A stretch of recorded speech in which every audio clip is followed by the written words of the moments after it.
ಮೊನ್ನೆ ಶನಿವಾರ ರಾತ್ರಿ 3 ಹಸುಗೆ ಕೆಚ್ಚಲನ್ನ ತಂದು ಮಾಡಿದ್ರು. ಆಮೇಲೆ ಮಾರನೇ ದಿವಸ MLA ಇವರು ಜಮೀರಣ್ಣ ಬಂದ್ರು. ನಮ್ ಜಮೀರಣ್ಣ ಬಂದು ನೋಡಿದ್ರು.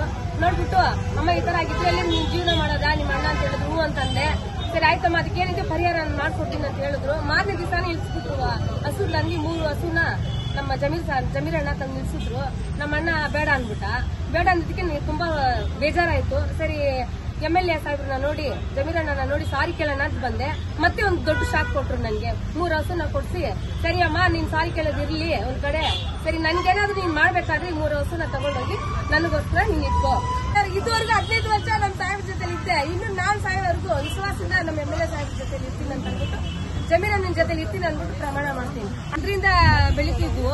ನಮ್ಗೆ ಅದು ಸಾಕ್ತಿತ್ತು ನಮ್ಮನ್ನ. ಕೊನೆಗೆ ಇವತ್ತು 3 ಹೋಯ್ತು. ಮಾರನೇ ತಾಯಿ 3 ತಾಯಿನ ಕೊಟ್ಟಿದ್ದಾರೆ ನಮ್ಮ ಜಮೀರ್ ಸಾರು. ಅವರಿಗೆ ತುಂಬಾ ಥ್ಯಾಂಕ್ಸ್, ಧನ್ಯವಾದ ಹೇಳಕ್ಕೆ ಇಷ್ಟಪಟ್ಟಿದ್ದಾರೆ. ಇದು ಮಾಡಿದ ಹಸುನ ಹಾಕಿದ್ರಲ್ಲ ಅವ್ರಿಗೆ ತಕ್ಕ ಶಿಕ್ಷೆ ಇಸ್ಕೊಡ್ಲೇಬೇಕು.